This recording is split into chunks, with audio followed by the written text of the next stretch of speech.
Thank you, everyone, for joining us today on your Saturday afternoon. This is one of my favorite sayings. This is what I kind of live by, is like an old four-legged friend, massage is the gift that truly keeps on giving that I can provide to all of those animals that care for us. So today's workshop, I'd like to thank Britt and all of her people in KarmaSue for allowing me to teach people on exploring the alternatives that are out there for pain management. This is Rifle. He's another one of my buddies. And I am Rhonda Matsuno. I am a certified veterinary technician. I graduated in 1992 from the Bell Ray Institute for Animal Massage.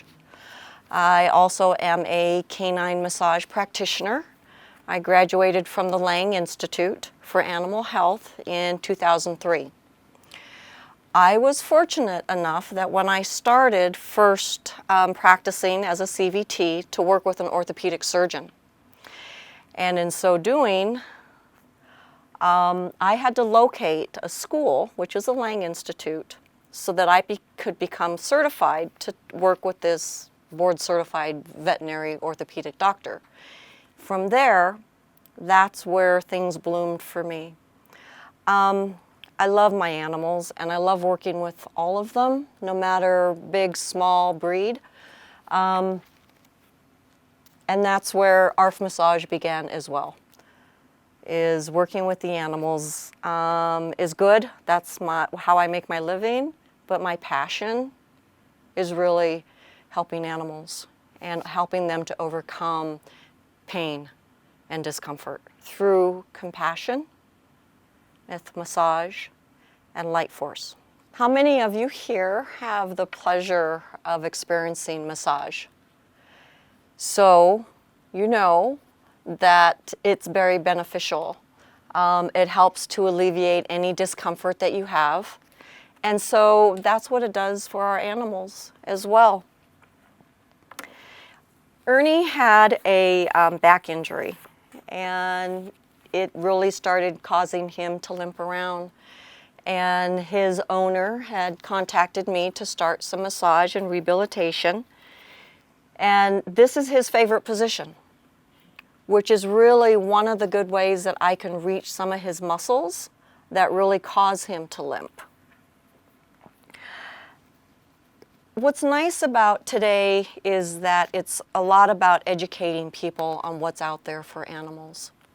A lot of people don't know that massage is available and that rehabilitation, yes. People are used to more rehabilitation and then massage. And so this is what I'm trying to help to do for animals.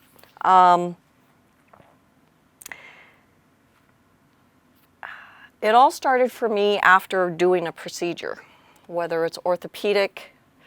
Well, usually it started out as orthopedic. So I would help to desensitize the animals from the loss of hair that they'd encountered, how to use that extremity again and to walk on it, along with pain medication. So massage helps alleviate any discomfort. Technically, massage is physiologically, massage stimulates the body's nerves, muscles, circulatory system, and lymphatic system. It enhances range of motion, increases the supply of oxygen and nutrients to muscle cells, relieves muscle spasms, and helps to flush away toxic compounds such as lactic acid that causes the pain.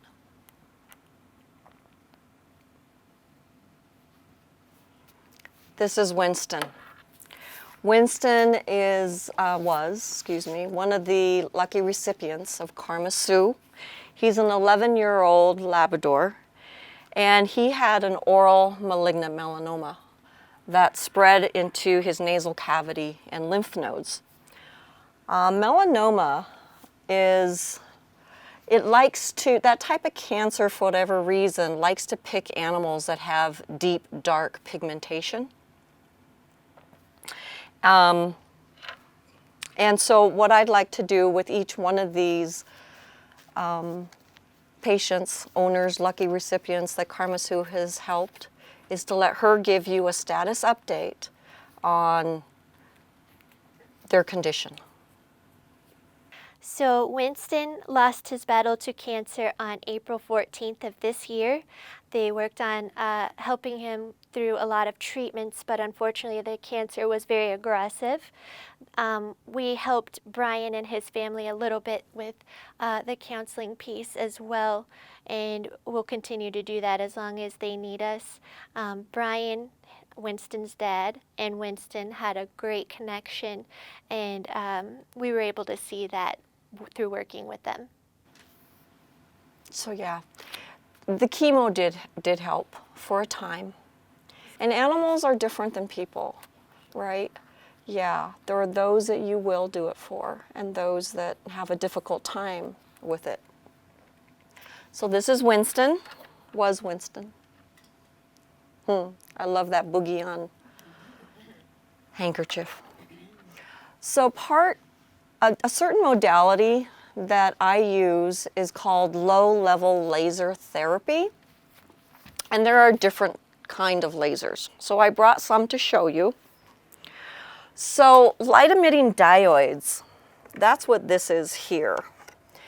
And all of this and this, the lasers, they run with light-emitting diodes.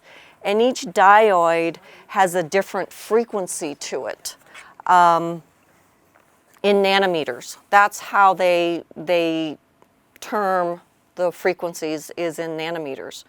And these can reach a depth of anywhere from 3 to 5 millimeters, depending on how they're programmed.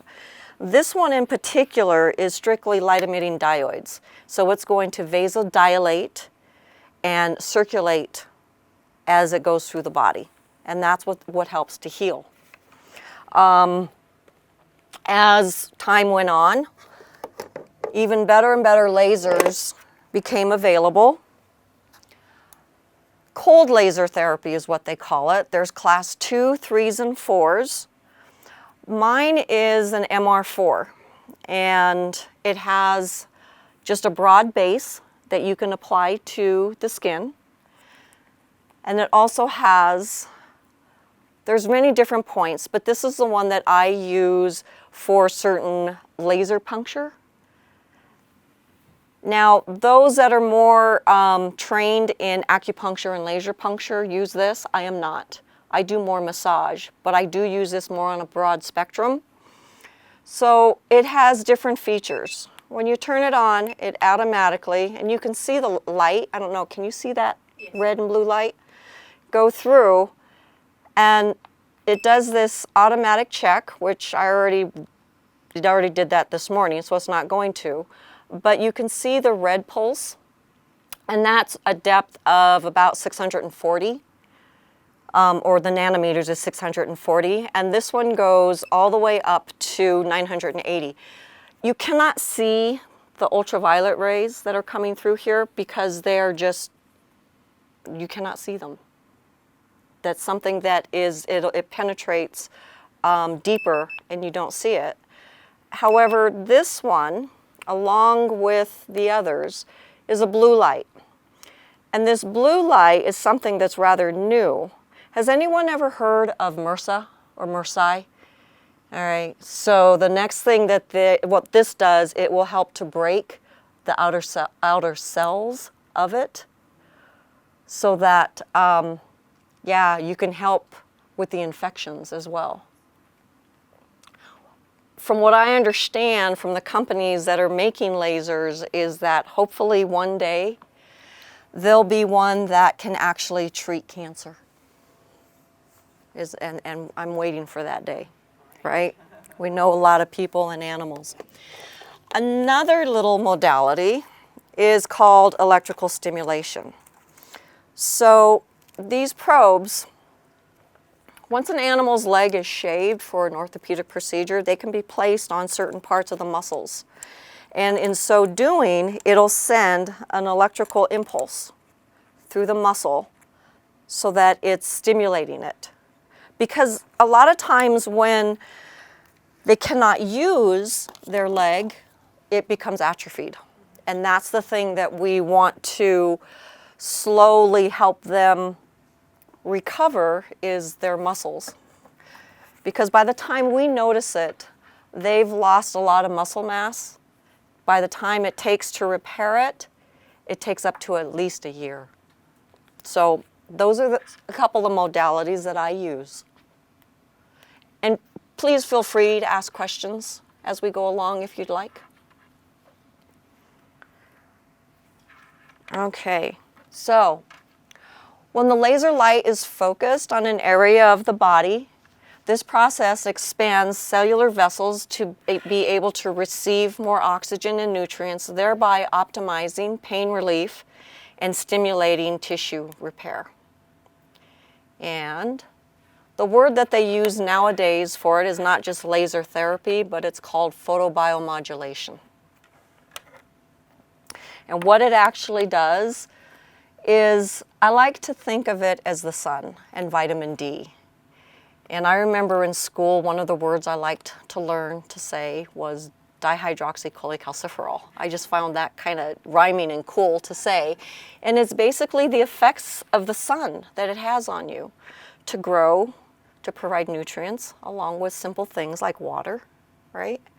So what this does is it binds with the red blood cells, and through a series of different cascades, it creates adenosine triphosphates, or ATP, as we call it. And then also through that cascade creates the ending product, which is nitric oxide, which helps the body to repair naturally on its own, along with good food.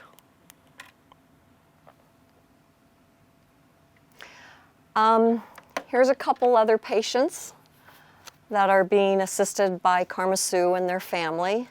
Cassius is 10 years old, and Cassius is a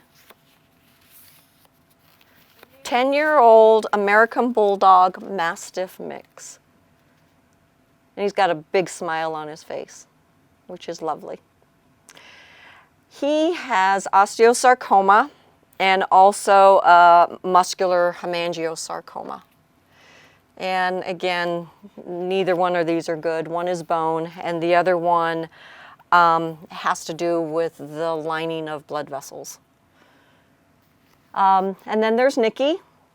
Nikki is 10 years old, and she's Australian Shepherd and Shiba Inu mix. She has thyroid cancer and also one that's rather interesting, and it's called a carotid body tumor. And your carotid artery, we all know what our thyroid is. It's one of your master glands that regulates your body. This one in particular is actually a vessel that takes blood, oxygenated blood, up to your brain. So it'd be interesting to see how she's doing. So Britt, if you'll let us know how they're doing today. Cassius is still around, and we call him our warrior dog because he has endured so much and is doing so well. He currently is on a raw diet and uses CBD oil among some other holistic approaches to these cancers, and continues to do well today. So Nikki, we just heard the other day from her mom that she is doing really well. She had a follow-up appointment at VRCC. She's doing well with the chemo pill, not so well with the anti-inflammation medication, and they're working through that. And she also takes CBD oil. So far, so good with Nikki too. Osteosarcoma, we see what we call a lot of tripods. So when they remove the extremity that has the cancer in the bone, then there's a better prognosis to reduce the metastasis or the continuing of the cancer cells to other parts of the body. So when Cassius tweaked his leg, it was the front leg. So with massage, I can actually massage his legs and make them better. Animals bear around 70% of their weight in the front limbs. And so when you take away that front leg, it puts a lot of strain on that front leg. And I don't know if you also noticed with Harley Gray, her leg kind of shifted in the middle, and it puts a lot of pressure on them. So that's an area where I can help them, is to give them an all body massage, but to also help that extremity. Nikki, it's awesome to hear that she's using CBD. CBD is a very helpful component that's natural. So being on a raw diet for Cassius and Nikki getting CBD, these are still, the raw diet's not an alternative, but it's a way that they used to eat before man came along with dry dog food. But for the CBD and for the benefit that it has for animals and people, it's a great alternative to pharmaceuticals. And Rhonda, Yes. Cassius is also on CBD. Oh, he is too? Wonderful. So, and you know what? KarmaSue in Britain's also going to have another workshop on, next one is storytelling and how, The counseling one, the education one is. the education one, but she's got a lot of nice things that she does for people. I adore it. And there you go. Hesed's on CBD. That's good. So that workshop will also be coming up in the future. I think in June or August. Okay. So what does photobiomodulation do? It repairs, processes, and assists in the reduction of pain. It initiates a natural healing process, and it stimulates the immune system. All of these things that we do for our kiddos is the human-animal bond. There's always looks that say everything.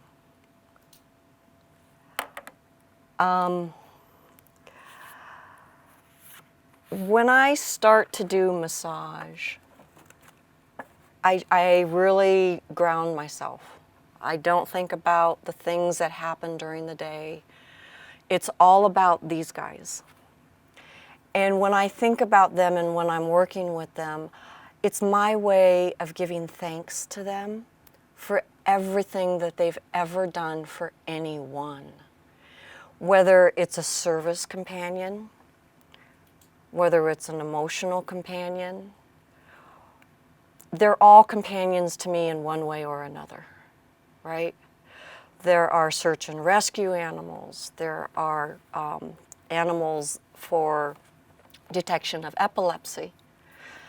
The bond, when one has one, you know. So when I do massage, I always set an intention, and that is to help them. I talk to them, I take off their jewelry, I start with their face. I've not yet been bit, knock on wood. Very thankful for that. I tell them I thank them. And I really love to connect with them on certain sites, like their ears and their paws. At the very base of their tail is the cauda equina, right at the base, and then comes their tail. And that's where all their nerves are. All the nerves that go throughout their entire body that are in their brain, their neck, and down their spine. And then they all go out from there, and they're sensitive to it. So it's not that they don't like it necessarily, because if you get used to them with you touching their ears and the base of their tail especially is very stimulating, and their feet, they get used to it. They do, and they really enjoy it. As long as you work with them, little by little, on a positive reinforcement way. And the bond that you guys build is like none other. And what we give to them, they in return give to us. Oh, I chopped her off. I'm sorry, Shanti. She is a Shiba Inu. For those of you that know Shiba Inus, they're very active animals, and in my field, we call them runners because they do.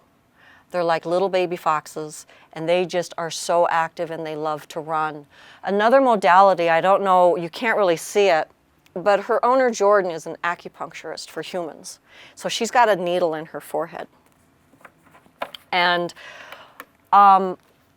she, even to this day, is a little sketchy with people and other animals. And when she was hit by a car, she lost the head of her femur, so there's a ball and socket here, and she had to have it removed. When I first worked with her, I used to have to keep her on a leash, and her owner, Jordan, would have to be at the front end, and I would work around her because she would literally try to attack me and eat me. After time, we built this bond, and she stopped. She accepted me. She accepted that what I was doing was not going to injure her as she was so used to having happen to her. And instead, her and her owner really built a special bond. I mean, he really says how much better she had improved even with him and with other people and animals. For a while there, she had a hard time getting the muscles built in that leg to where she could even run. And now, today, and we're talking 2 years later, she's out chasing rabbits again. And she's a pistol. Do they put the artificial femur head in? They do. They do. Yeah. But for her, they just cut the head of the femur off. That was his option that he chose because there's different ways that they do it. So yeah, they normally do put a ball into, for the, Now he can run. but she can run. Yeah, it took a long time. It did. Because when you're missing that ball that goes in that socket, yeah, but she does. She's naughty, but that's good. I like them naughty sometimes. All right, so cold laser therapy has no side effects or adverse reactions, not if it's operated correctly. It can burn if no one's paying attention, if your technician's not, or your nurse is not paying attention, it can burn. You're supposed to move it around. Laser therapy has been proven to be useful as a complement to Eastern and Western medicine, along with what your pain medication is, and also it's non-invasive. It's totally painless. Although, and that takes me to the next slide, there are some contraindications. Kathy Haley, thank you for joining us today. She is a teacher, a veteran, a trainer, and I treated one of her dogs, Archeo. And today we have with us Hesed, who's enjoying the room very much so. She seems very comfortable. Archeo did not like the pitch of the frequency of my MR4, this one. So I had to learn to turn off the red light, which has a depth of 620. If I turned that off, she was okay. Yeah. You know, they're so sensitive. She was a very sensitive soul. Yes, very much so. Had to turn down the light on the pad that I used on her also. Because she said it buzzed. Yes, it does. Yeah, that's a different pad that Kathy purchased to help treat her at home. And it's a little square pad, and it was all 880 nanometers, which the depth for that is about a good 2-3 millimeters. So that's one of the other things that isn't on here, but you do have to be careful with everything. I mean, I worry and I check, make sure that people aren't epileptic because that flashing light can set them into a seizure. You never want to put any light in anyone's eyes. And then you always have to make sure that the bleeding stops first. And that's called homeostasis.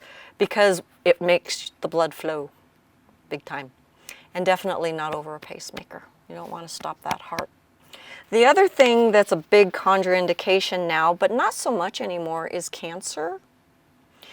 It was, I believe, a wives' tale. I don't know, but I know with my mom and my sister, now they offer or ask you to go get a massage, not only for you, but your caregiver as well, because it does help and it is relaxing. But it's still a concern, so it still needs to be known, and then everyone needs to make their opinion on their own. Sometimes massage, the effects outweigh the effects of cancer treatment.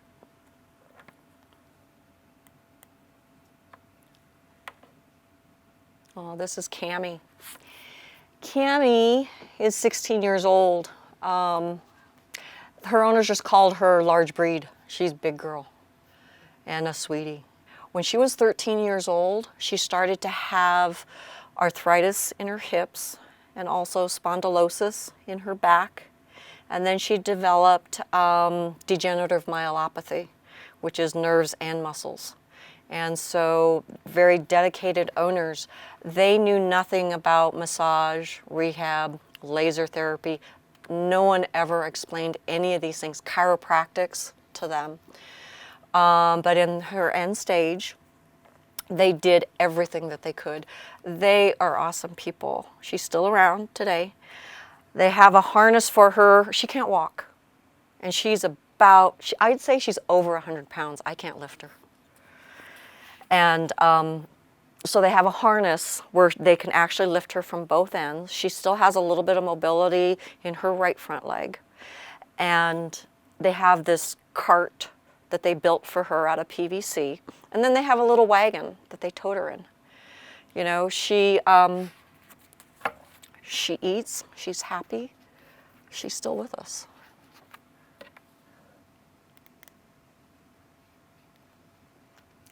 Baby. So I like all different kind of animals. And kitty cats, for me, they take a lot of time and they have to have a lot of patience.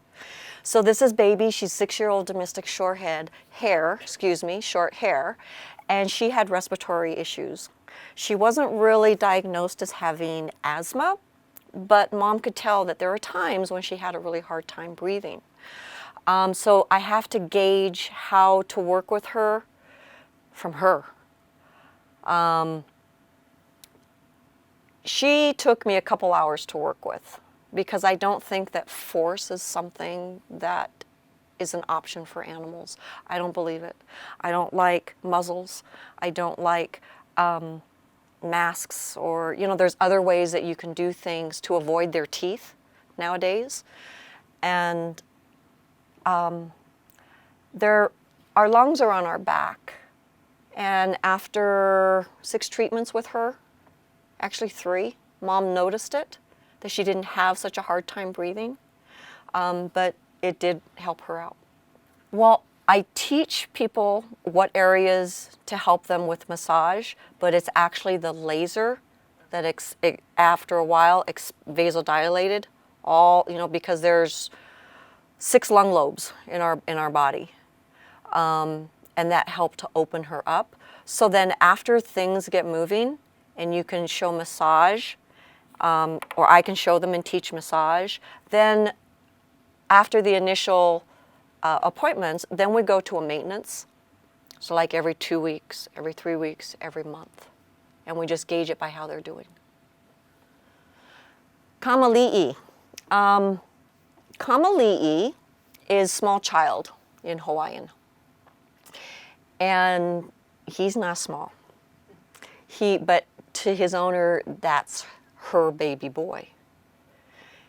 And the iliopsoas muscle is a muscle that goes from your spine and hooks around to your pelvis and comes around, so that when there's agility animals or any animal in competitions or horses, and they stretch and they pull this muscle, that's when when you'll see, depending on certain flexions and that you do with their leg, it'll injure that muscle. And that's a muscle that when it gets pulled, it takes a long time.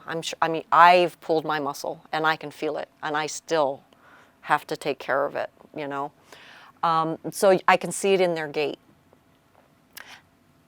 Nowadays, the veterinarians, rehabilitation and the love of animals is becoming so popular that they even have now a scale that you can put the animal on, and then that scale, because it has, the platform is made in such a way that it can tell if they bear more weight in the front or the back or to the right or to the left. It's actually pretty cool. But you know, how we used to always tell before was by watching their gait, and that's how I still do it. With him, she was awesome. She had salve. She also used moist heat, and he didn't like ice, but he liked the moist and he liked to be massaged. And then also a chiropractor would come to the Big Island once a month and give him a chiropractic adjustment.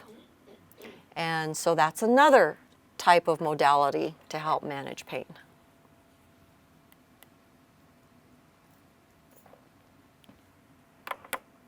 This is Reason. This is the one that was on his back. This was an easy photo to take. I love this little one. So massage is what I was told years ago is a niche. It's not really a profession in my field yet. But I am so trying to educate as many people and teach as many technicians as I can and offer it to as many doctors that are a little skeptic still. But then once you see what I do after an orthopedic procedure, it relaxes the animal. It actually, once I teach the owners how to do it, it helps them to walk again and to use that leg without fear and without as much pain. So there again, Eastern and Western medicine together is very beneficial. But for rehabilitation, I learned that human physical therapy actually was started to be practiced after World War I, when many of the veterans came home and they needed help. Okay, so that's where it all started.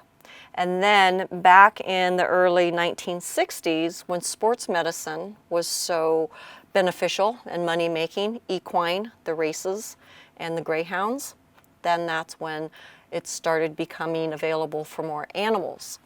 And then in Europe, back in the 1980s, it started to even gain more popularity. And then here in the United States in the 1990s, the AVMA, which is the American Medical Veterans Association, added that veterinary physical therapy to their guidelines to all veterinarians. And they are the regulators of a lot of hospitals that decide to become a member.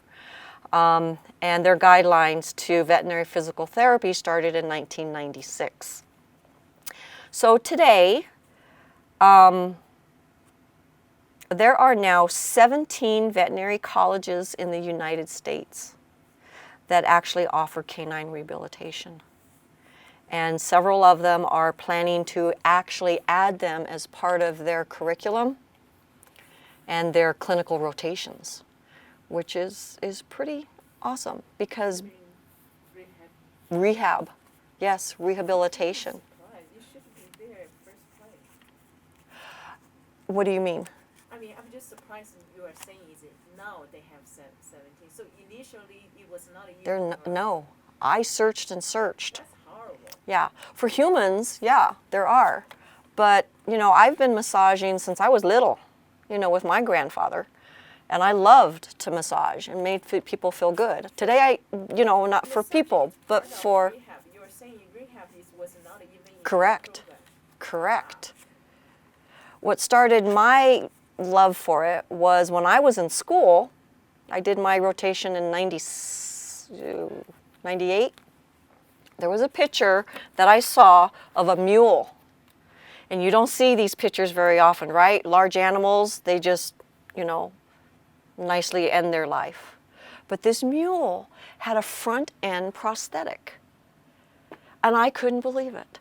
And that's the first thing that got me started. It set it in my head.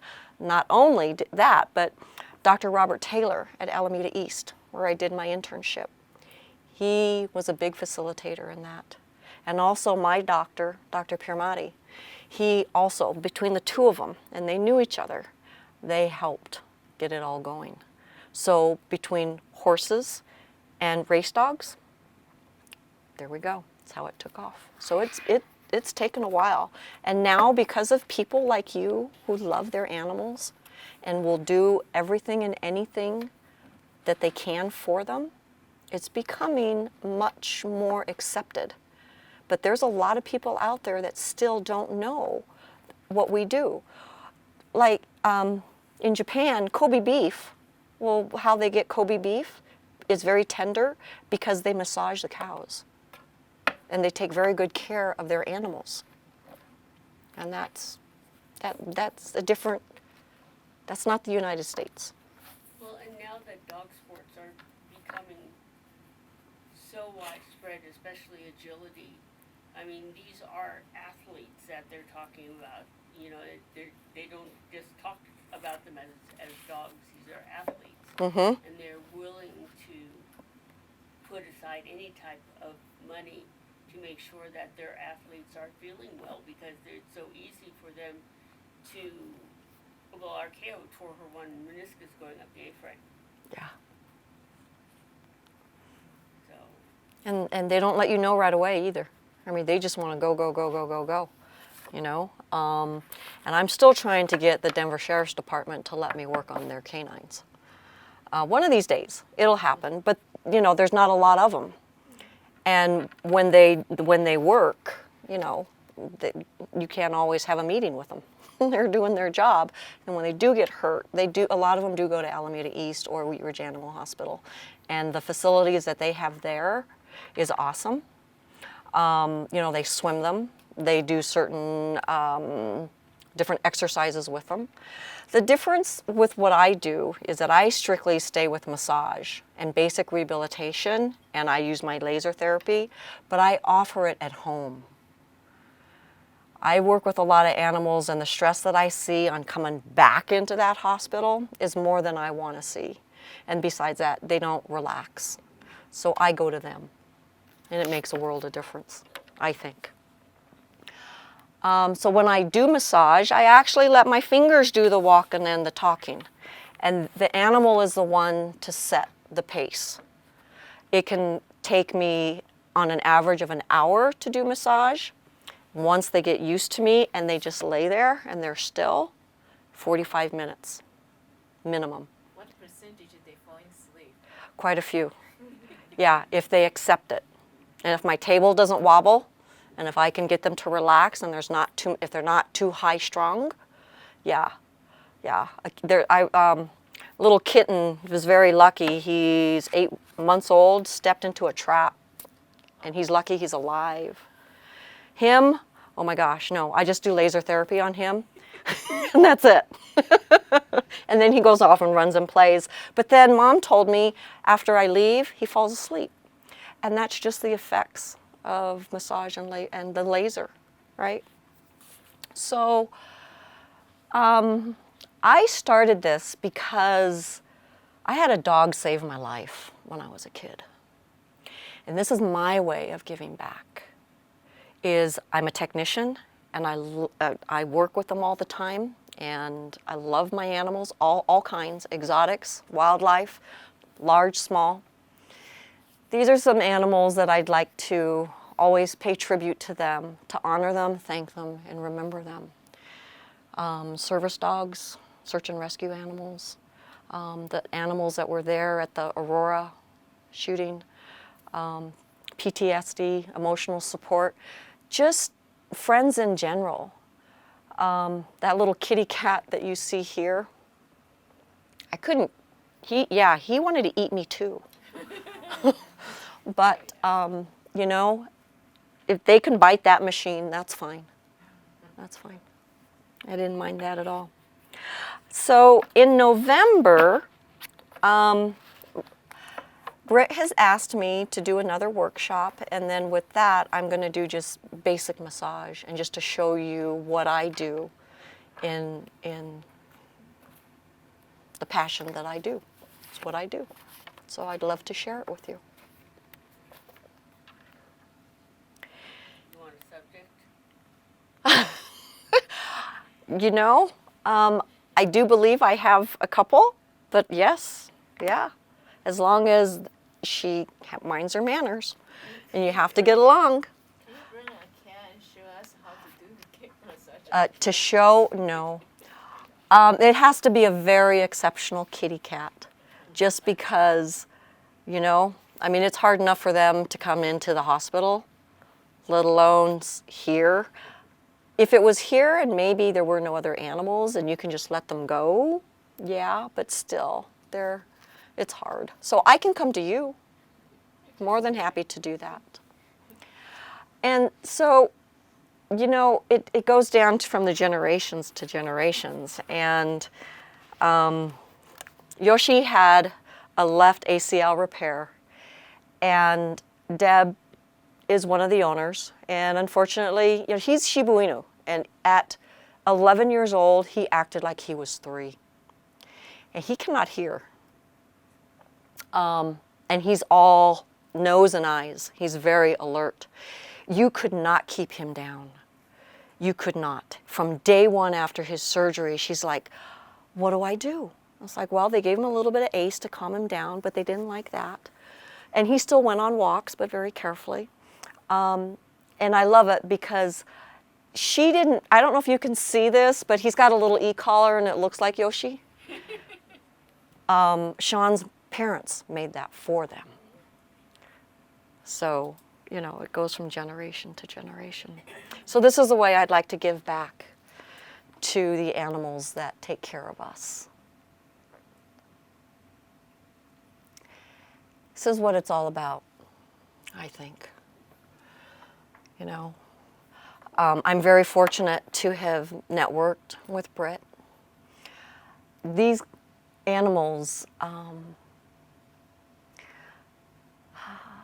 yeah, her mission and my mission are a lot alike, and it's to provide education for people to know what's out there and available for our companion animals, and to honor the human-animal connection. Yes. The question was, what's the difference between laser therapy, the diodes, and laser? LEDs really are basically just a light source. A frequency is stronger than lights that you typically see here, in that when it makes contact and it's on a certain area for 10, 20 minutes, it vasodilates. And when it causes the vessels to expand, then it moves the lactic acid, especially out of the muscles, from where your pain is. And so it moves it out of the way. Lasers actually, because of those diodes, it creates, by binding with red blood cells and oxygen, hemoglobin, it creates nitric oxide. Through this cascade of where it creates ATP, there's this whole scientific reasoning of how it creates nitric oxide. I can't go through the whole thing with you. I just know the effects, because then nowadays for human lasers, there's those lasers that burn fat. Right. There's cutting lasers that cut and coag at the same time. There's all these different lasers now at different wavelengths and frequencies. Helps the body to heal, or to cut and coag, or to remove fat or wrinkles. It's amazing, you know. I mean, just the different wavelengths of frequencies. Yeah. Because I've used the LED on my knees. Uh-huh. Plus the electro thing. The E-stems? Yeah. It's just actually getting the body to move. So unless you're really active and you jog, you know, 5-10 miles a day and you keep your body moving, yeah, this is another way to help you. Thank you. Yeah, you're welcome. Thank you. Yeah. Any other questions or comments? No? Well, thank you very much for joining me today. I appreciate it.